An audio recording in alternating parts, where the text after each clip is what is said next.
Hello and welcome back to the Will I Vike It podcast. Today I'm with Trond Andersen. Hopefully I did a good enough job of your name. That's good, that's good. And we're at Midgardsblot Metal Festival. And you're here basically feeding all the hungry metalers, Vikings, everybody. Yes. Yeah. We are very happy to be here. This is the third year for us. 2019, 22 and 23 now. So this is 2 years of pandemic in between. Of course, yeah. Hopefully now we are over that. And fingers crossed. yeah. And I've been lucky enough, I had your food the last year, and then I guess it was 2019 before that. Yeah. And I've come back again That's for great. some more. That's great. And it's really good stuff. Yeah. So shall we start a bit with talking about how you got started? So how did you become a chef? Yeah. I'm now 51 years old. I started as a chef when I was 16 years old in Trondheim, the home of Olav Tryggvason, the Viking king, the Christian in Norway. So I started there as a 16-year-old, but before that it was my grandmother who made it, made my passion. For homemade food, that food is important. So she didn't do it professionally, that was just like home cooking. Home cooking. Yeah. It was all about feeding the family from morning till evening. Okay. That's her mission in life. Yeah. And that is, of course, important for me as well today. Yeah. So then that passion's led you to take it up as a living and then pass that on to everybody else. Yeah. And now we are here with the Norske Kokkers Landsforening, which is the Norwegian Chefs Association, which is an association with 1,500 members all over Norway. Professional chefs. And this is a small part of it here, located in Hortenborg and Vestfold. In Vestfold, around 75 members. Okay. 30 of them are here working this week, and we are working with Norwegian food culture. That's important for us, and for making the job interesting for the youth. To be interested in entering the business. To show how much fun you can have with food, how great people you meet with food. Absolutely. And how it creates bonds between people over a meal. That's important to us. So what we've done here is we tried to take the festival menu to a different level. I mean, this is, to me, from what I've had before, it's almost like going to a professional restaurant. But you're at a festival.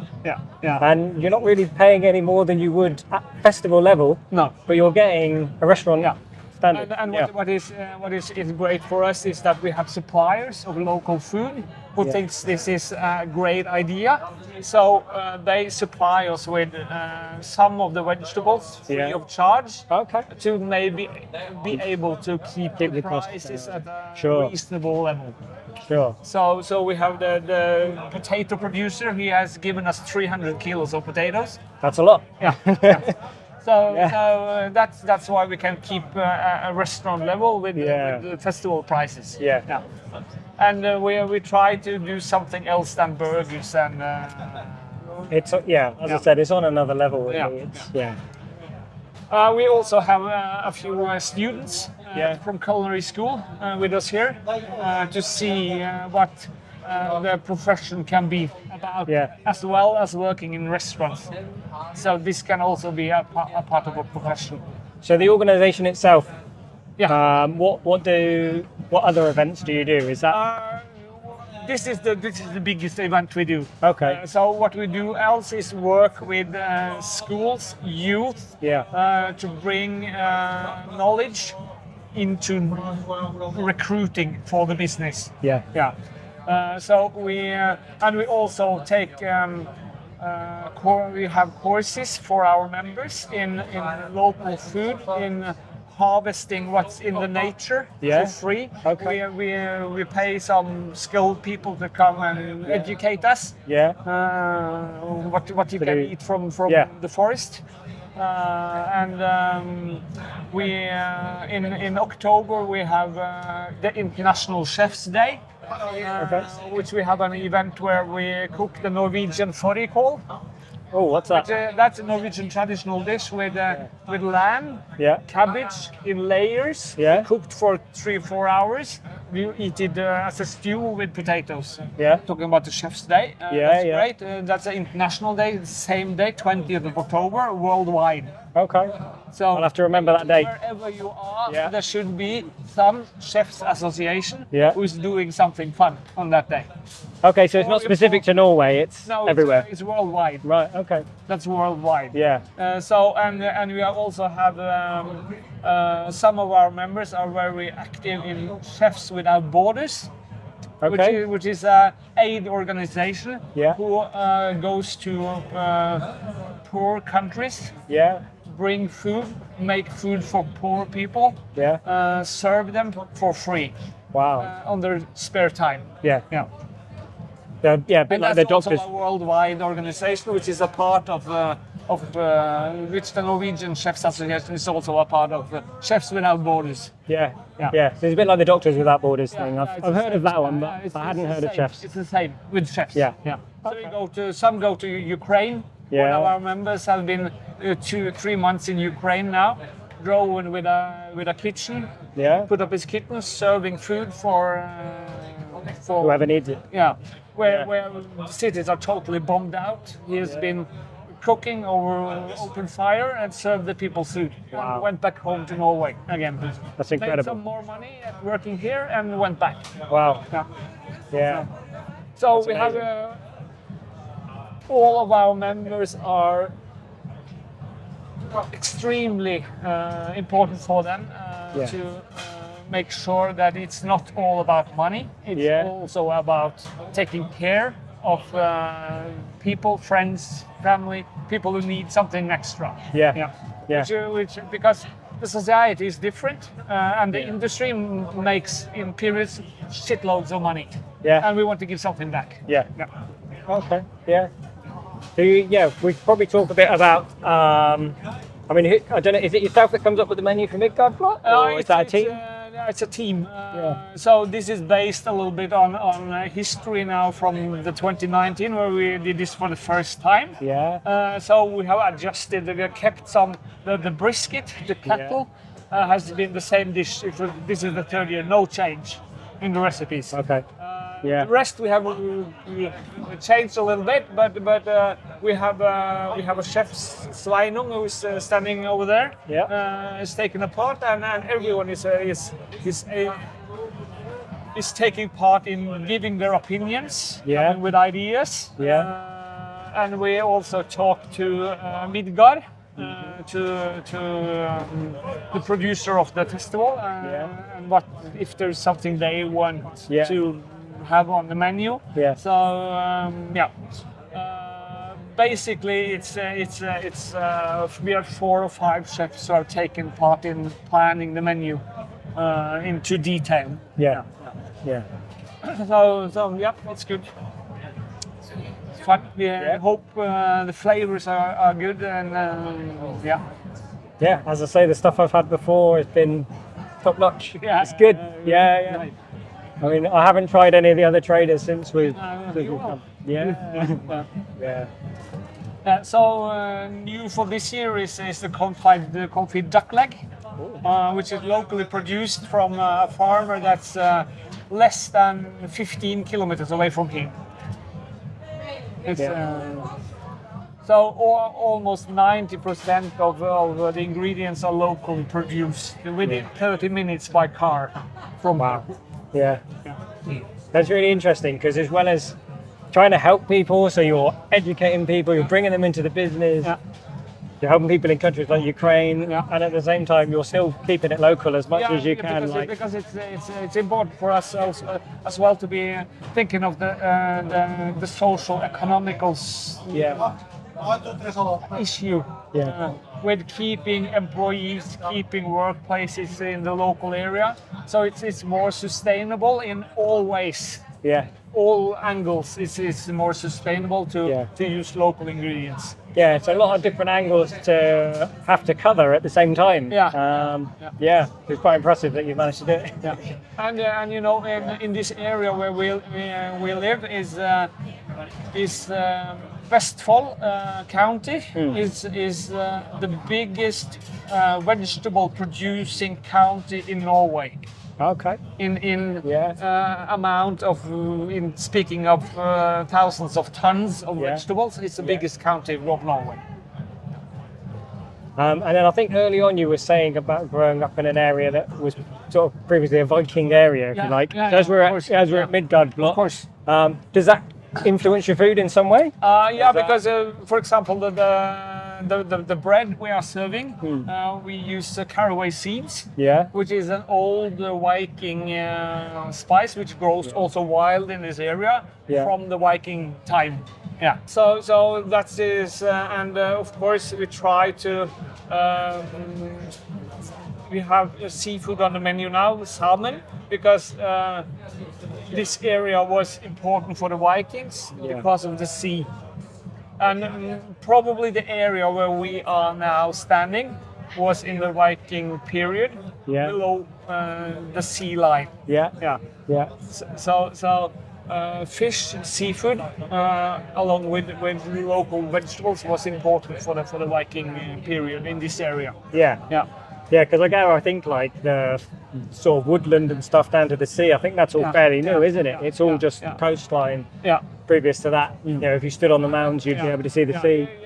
You can see in this area, you can see the Borderhaugen and the Viking graves, which probably they sailed all the way up with their ships and buried their queens and kings and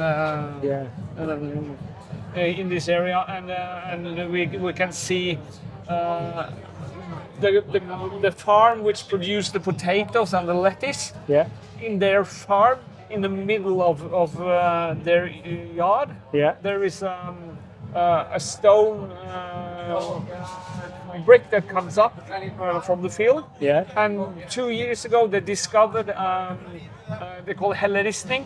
You know, where the Vikings have carved something into the mountain, which is probably from the 900 century.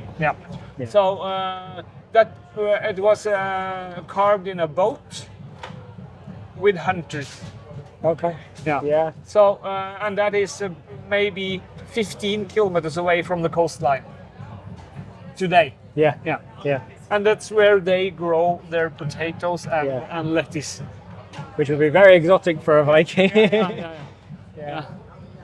So what else is there to talk about? It's a fantastic part of what we haven't talked about is how food and music comes together. Yeah, we can talk about that. Absolutely. Because we Midgardsblot brings the best artists, the best music. Which you probably mentioned, because I don't know if it's picking up on the mics, but Folket Borderford Nordavinden are currently drumming as part of the opening ritual to the whole festival.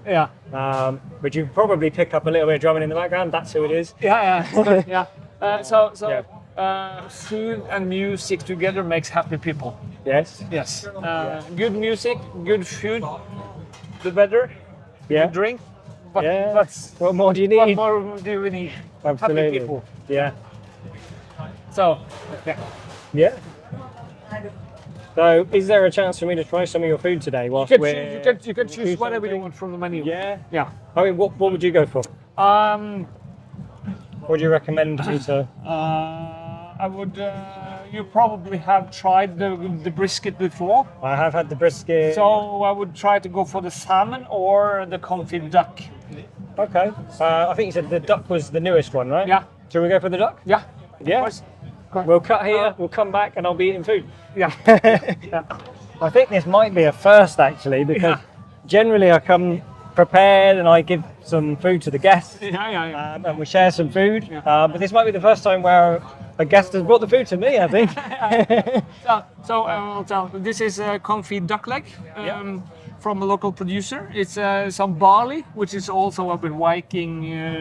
Lots of barley, absolutely. With the local potatoes I was talking about. It's some beets, organic produced beets from an area, pickled red onions, which is produced, the onions grows in Oskarstrand, which is under 5 kilometers away from here. Wow. And there is a mayonnaise made from Ramson's oil. Oh, very nice. So wild garlic who grows in the area. Very nice. And we have some pickled mustard seeds on top to raise the flavor a little bit. Yeah. So- I mean, it's not far off, like you're saying, Viking inspired at least, rather than because you've got your barley and your mustards. And, Yeah. So Well, enjoy. thank you very much. Yeah. You get to watch me eat now, which is unusual. Yeah. What shall I do first? Let's have some of these potatoes. Yeah. Because isn't it?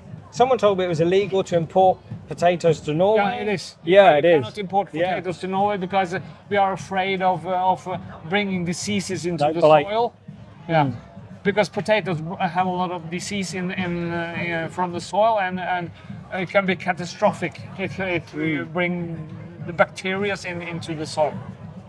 So, not even drive to Sweden and bring potatoes. It's not allowed. I thought so because I mentioned as I said to you before we recorded, we've driven up here through all the other countries. Sweden, everybody probably knows the journey by now. But yeah, I'd mentioned to someone that it might be we had to watch what we were bringing over the border, and they hadn't heard of that before. No. So yeah, Oh, try some of the duck. yeah. Oh, it's difficult with Yeah. plastic cutlery. Yeah. But Not it should be tender, so I think it should be okay. Mm. Or otherwise, you can do Viking style and take it by the bone and eat it. Usually I'm an Anglo-Saxon, so a bit more civilized. Yeah. I've come across a pork before. So, what do you think about the flavors? It's very nice. Yeah. As you say, very tender. Yeah. Let's try a bit with the cabbage as well. It's quite sweet. Yeah. Quite sweet. It's pickled with apple vinegar. Yeah. Fermented apples, so we made vinegar from. And you see there is a touch of juniper berries as well in here in the pickle. Yeah. We found some actually on the way here. Yeah. We found some berries They growing. grow in the area. Oh, they're quite strong. Yeah, they're quite strong. Yeah. It's like when you bite into a peppercorn. Yeah. Wow. Yeah. With some beets. Yeah.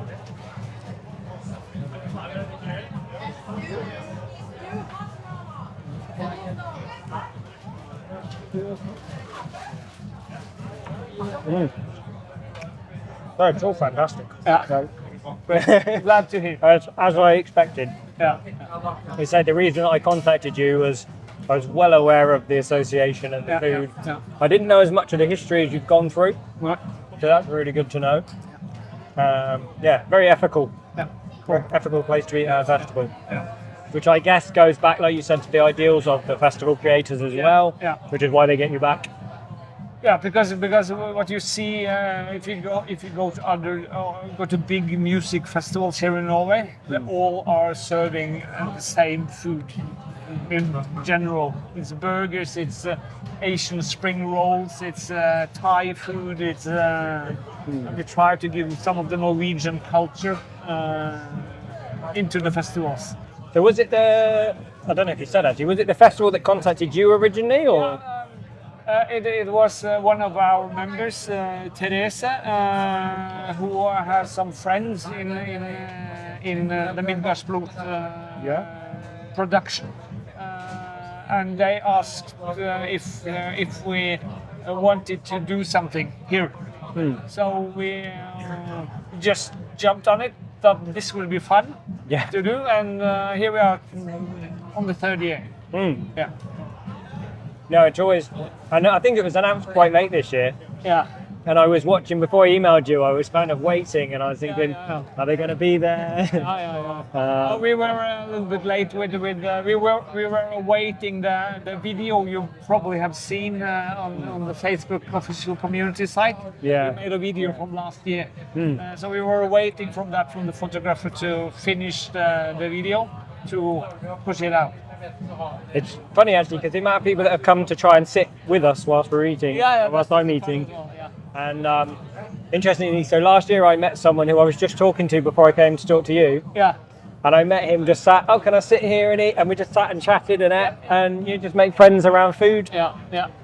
Which, like you say, that's what it's all about. Yeah. In the modern time, there has been a lot of wars have been solved and ended over a good meal. You can't go wrong, can you? Yeah. I've noticed with what I do, so you're probably not too aware of what I do, but I'm mainly a reenactor. Yeah. I teach a little bit of cooking on open fires, a little bit of deer butchery, that kind of thing. But it's mainly educating people on Viking Age food and Saxon food. Yeah. And I've always made lots of friends along the way. It's funny, you give people food. There was something I heard a while back, was someone was saying about sort of communities and people, they've done studies, and people make further plans whilst they eat. Yeah. So we're chatting now, and whilst we eat, tomorrow I'm going to do such and such, and you end up doing more. And there's almost like food brings a community together. It's hard to be angry when you eat. I get angry when I'm hungry. Angry? I get angry when I'm hungry. If I'm working too much and I don't have time to sit down and eat, my temper rises in level of me being hungry. So some of the boys in the kitchen they say, Trond, go have something to eat, please. It must be quite hard. I've never worked in a kitchen, but I imagine like being hungry whilst you're feeding other people and not having a break must be quite difficult. Yeah. I say whilst I'm eating. But yeah. I can't believe they're still drumming. Huh? I can't believe they're still drumming. No, it's still going strong. And I spoke too soon. They've stopped. Yeah. So probably nearly 2 hours, I think, they've been going now. It's been a while. So there's a few questions that I ask every guest. Yeah. The first one is, if you had an unlimited budget, what would be your dream project? Okay. Or if I had an unlimited budget, what would my dream budget be? That's what you... The dream project, Dream so what project. would you do if you had an unlimited budget? I probably would open a better culinary school in this area. We have a good one today, but we are a bit limited of funds, so I will probably work to get more of the local food in a culinary school to educate more people to use what's around us. And serve the food to people who finds it interesting for what we are doing. Because for me is bring the knowledge, to bring the skills to the coming generations. Costs a lot of money, but it's important. So that's the first that drops on the top of my head. No, that's good. I think that's a really nice answer as well, because it shows that you're doing what you still love. You've been doing it since you were 16. You're still doing it. And if you had an unlimited budget, you'd still do it. Lots of people have different ideas about what they would do with money. But, the fact that you would still do this, it's cool. Okay, so the next question depends on your historical knowledge a little bit, but I think you've already spoke a bit about what the Viking Age had. So do you think you could survive on a Viking Age diet? I think I would have to change the way I think of things a little bit, but yes, I could survive on a Viking diet. But Yeah. I do think I had to try to eat something that I don't eat today, Yeah. which is interesting. There might be a chance for that to come up on one of the further questions. Actually. Yeah. If it's something you don't like, is that what we're? No, in okay. general, I am open to everything, but maybe like roots in the forest from trees as well. Things I'm not used to eating today, which is probably is good food. Yeah. And nutritional food has to be a part of my diet. Yeah. If I'm going to go for a Viking diet overall. Sure. Yeah. So tied to that question, is there any food you would miss on a Viking Age diet?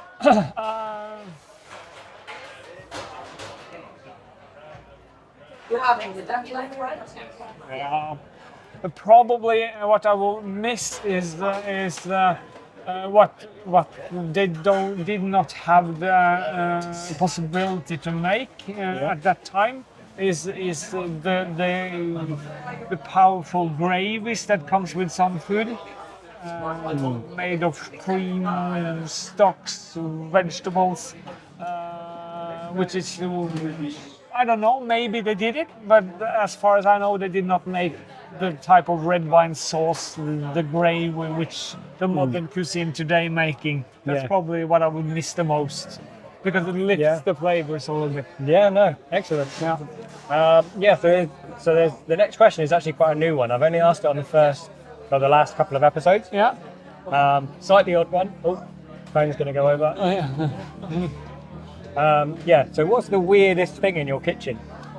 The weirdest thing, I don't find anything weird here, but I can. It could be your home or the weirdest. I can tell you about the weirdest thing I have been eating. Yeah. Yeah.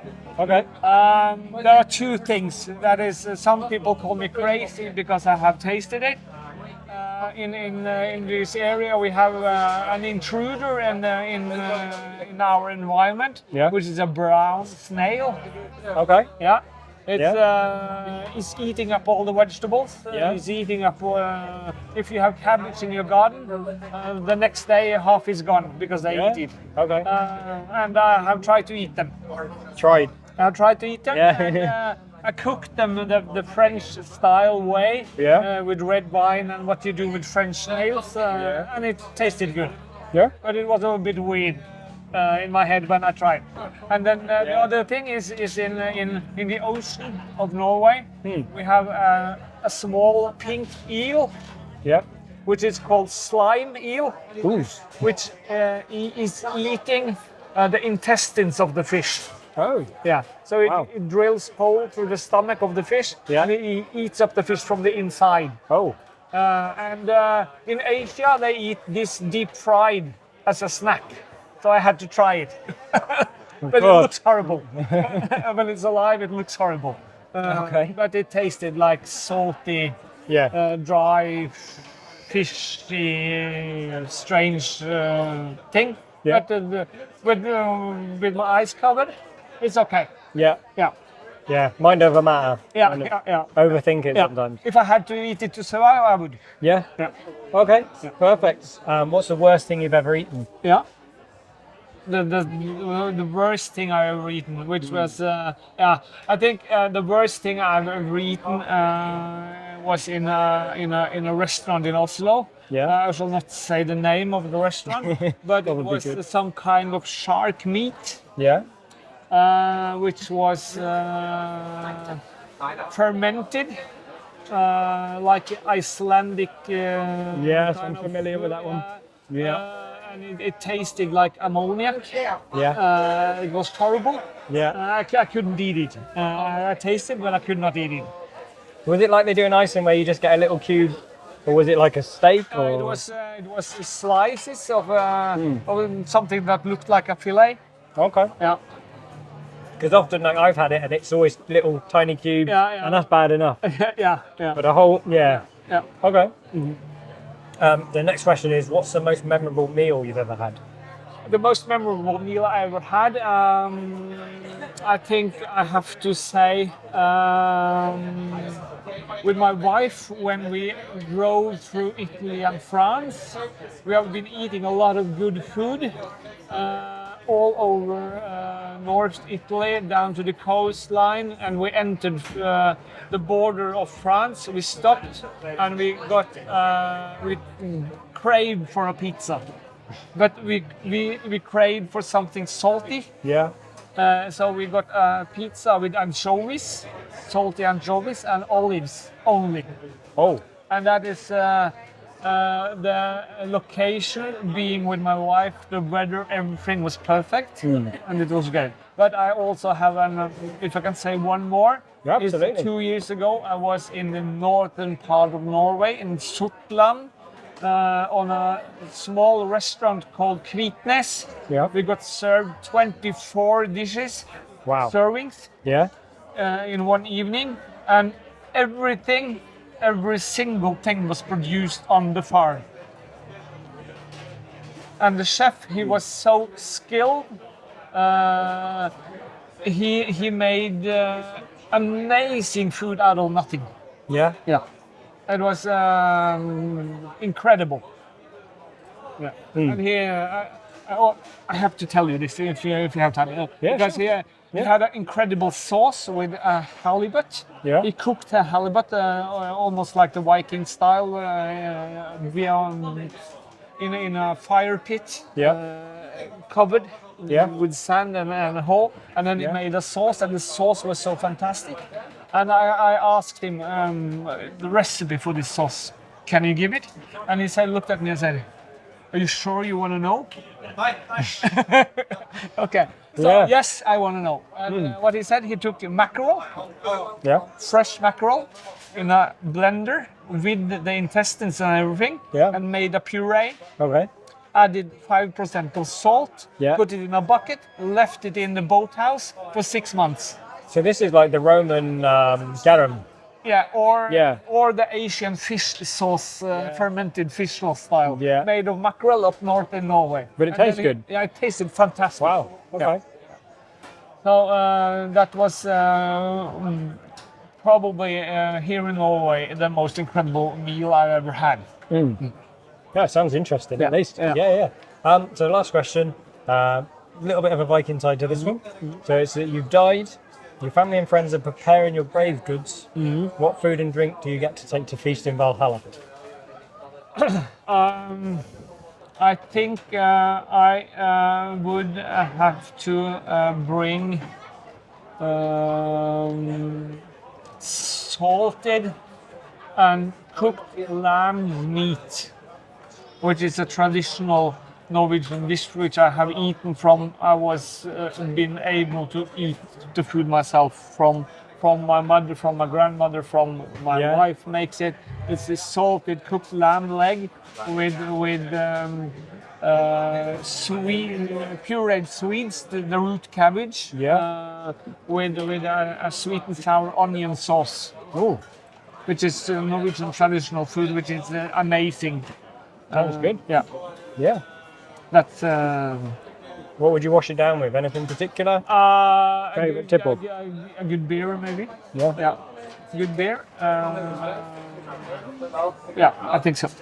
I'm assuming that's going to be local as well. Is there a good local? Yeah. We have we have a few local breweries around here which makes both mjød and beer, and there is they're probably going to start playing, so we have to hurry up. Hurry up the last bit. Might get loud. A light pale ale, locally produced. Yeah. Okay. Perfect. Well, thank you again for coming on. Thank you. And thank you everyone for watching. And I'll see you next time. Bye. Okay. Yeah. Thank you so much. Thank you. That was really good. Yeah. If you enjoyed the show and want to hear more, remember to like and subscribe and give the show a rating. You can also help keep the show going by becoming a Patreon, where you'll get early access to all episodes. Or check out my range of merch on my store. Links are in the episode description. Thanks for watching.